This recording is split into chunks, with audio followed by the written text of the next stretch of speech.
the truth about being the family scapegoat, and why it was never about you, a full motivational transcript for Motivation Thrones. There's a role some people carry their entire lives without even realizing it was assigned to them. A role that makes them feel fundamentally broken, too much, inherently difficult. A role that tells them if they had just been different, calmer, quieter, less honest, less intense, their family would have loved them properly. But here's the truth that changes everything. You weren't chosen to be the problem because something was wrong with you. You were chosen because the family needed someone to blame. And that distinction matters more than you could possibly know. If you grew up being told you were too sensitive, too dramatic, too emotional, too reactive, if you were the one blamed for family tension, while everyone else got to stay innocent, this message is for you. Because what happened to you wasn't random. It wasn't your fault. And understanding why it happened is the first step toward finally setting yourself free. The role nobody talks about in dysfunctional families, there's a hidden architecture, an unspoken system of roles that keeps the family functioning without anyone having to face uncomfortable truths. There's the golden child who can do no wrong. There's the invisible child who fades into the background. There's the caretaker who holds everything together. And then there's the scapegoat, the one who carries all the blame, all the dysfunction, all the unprocessed pain that nobody else wants to touch. This isn't a role you audition for. It's a role that gets assigned to you often before you're old enough to understand what's happening. And once you're in it, everything you do gets filtered through that lens. Your honest observations become attacks. Your emotional reactions become proof of your instability. Your boundaries become evidence of your cruelty. Your pain becomes confirmation that something is fundamentally wrong with you. But here's what they never tell you. The role has nothing to do with who you are. It has everything to do with what the family needs to avoid.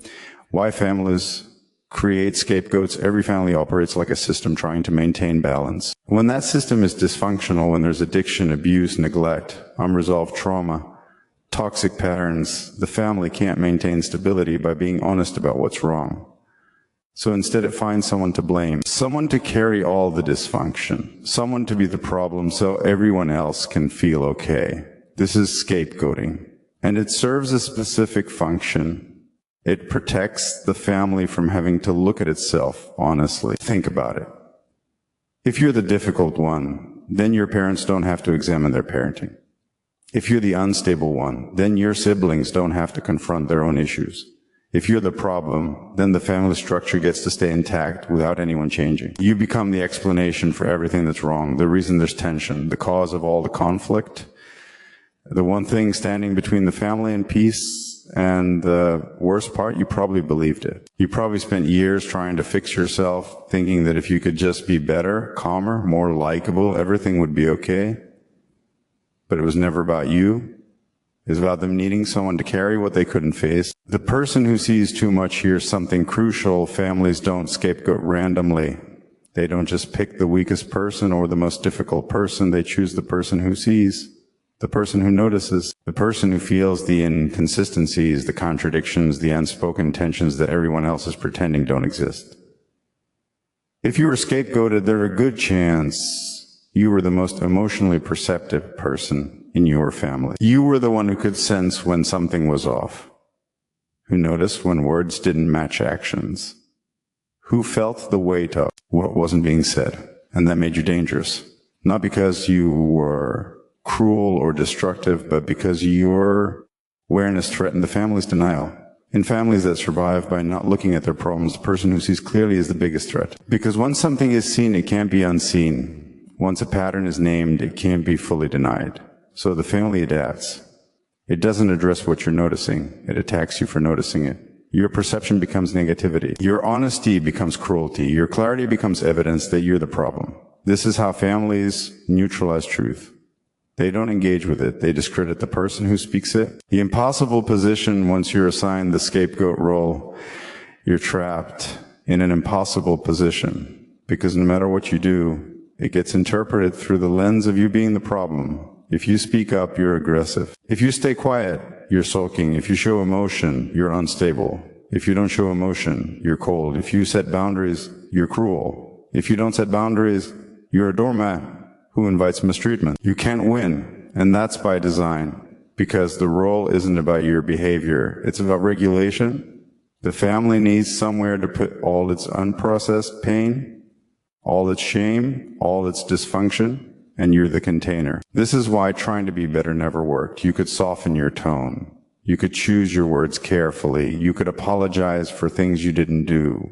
You could bend yourself into shapes that didn't fit you, and the blame remained. Because the blame was never really about what you did. It was about what the family needed you to be.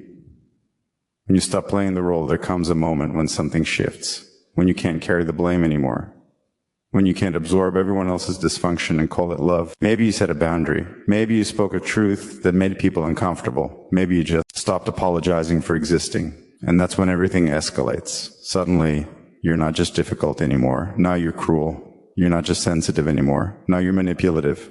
You're not just a problem anymore. Now you're the villain. This isn't random. This is the family scrambling to put you back in your place. Because when the scapegoat stops absorbing the blame, the family loses its emotional regulator. All the dysfunction they were putting on you rushes back into the system, and they can't handle it. So they increase the pressure. They rewrite history. They tell stories about you that aren't true. They turn other family members against you. They make you the enemy, not because you've done something terrible, but because you've stopped playing a role that kept them comfortable. And this is where it gets lonely, because you're standing in your truth while everyone else is invested in a lie. And you can't make them see what they're refusing to look at, the weight you still carry even after you leave, even after you create distance, even after you understand intellectually that it wasn't your fault, the role follows you. You hesitate before speaking your mind, you over-explain your intentions, you brace for criticism that isn't coming, you feel responsible for other people's emotions without knowing why. This isn't weakness. This is conditioning. For years, your nervous system learned that survival meant anticipating everyone's needs, managing everyone's emotions, absorbing everyone's tension before it exploded. Your body adapted. It learned to scan for danger, to read the room, to make yourself smaller, to keep the peace. And those adaptations don't just disappear when you leave the environment. They persist. This is what it means to carry the scapegoat role inside yourself. It's not just memories. It's patterns etched into your nervous system. Reflexes that once kept you safe, but now keep you stuck. You might find yourself gravitating toward people who treat you the same way your family did, not because you want to be hurt, but because the familiar feels safe. Even when it's harmful, you might take on too much responsibility in relationships. You might apologize for things that aren't your fault. You might feel guilty for having needs. This isn't self-sabotage. This is your nervous system trying to protect you using strategies that no longer serve you. The real work of healing, so how do you heal from this? How do you stop carrying a role that was never yours to begin with? It's not about forgiving people who haven't changed. It's not about making peace with abuse. It's not about understanding your family's trauma and letting them off the hook. The real work is about role refusal, about deciding in your body and not just your mind that you will no longer carry what was never yours. This means you stop explaining yourself to people who are invested in misunderstanding you. You stop defending yourself against accusations that aren't true. You stop trying to prove your worth to people who need you to be worthless. You stop playing the game entirely. This doesn't mean you confront everyone. It doesn't mean you need closure or validation or acknowledgement. It means you withdraw your energy from a system that required your suffering to function. You stop absorbing other people's emotions. You stop making their problems your responsibility. You stop collapsing inward when blame appears. You witness what's happening without taking it into your body. You see the projection, and you let it belong to the people who are projecting it. This is boundary setting at the deepest level, not rules you announce, but limits you embody. You stop crossing yourself for other people's comfort. When you stop carrying what isn't yours, and when you truly stop carrying the role, not just intellectually, but in your bones, something profound happens. You stop questioning your perception. You stop doubting your reality. You stop asking for permission to trust yourself. You wake up, you see clearly, And you can no longer be governed by the old rules. And this is when the family system shows you exactly what it is. Because a system built on denial cannot tolerate someone who sees clearly. It cannot survive your awareness. So they may push you out. They may rewrite the story and make you the villain. They may choose to lie over you. And as painful as that is, it's also freedom, because you're no longer trapped trying to earn love from people who can only offer it conditionally. You're no longer shrinking yourself to fit into a family that needed you to be small. You're choosing yourself finally, fully, courageously. The declaration that changes everything, if you've lived this, if you've carried this role, if you've spent years feeling like something was fundamentally wrong with you, I need you to hear this. You are not the problem. You were the truth teller in a family that couldn't handle truth. You were the feeler in a family that had to stay numb to survive. You were the one who saw what everyone else was denying, and they blamed you for it because your awareness threatened their comfort. But you don't have to carry that anymore. You don't have to prove your innocence. You don't have to make them see what they're refusing to look at. You don't have to wait for validation that may never come. You can simply refuse. Refuse to absorb blame that isn't yours. Refuse to explain yourself to people who are invested in misunderstanding you. Refuse to carry the emotional weight of a system that sacrificed you to stay intact. This is your declaration. This is your freedom. This is your power. I refuse to carry what was never mine. Say it, feel it, mean it. Because the moment you truly embody that refusal, everything changes. Not because the past gets resolved, but because it no longer owns your present. You are not broken. You never were. You were just placed in a role that required you to believe you were. And now you know the truth.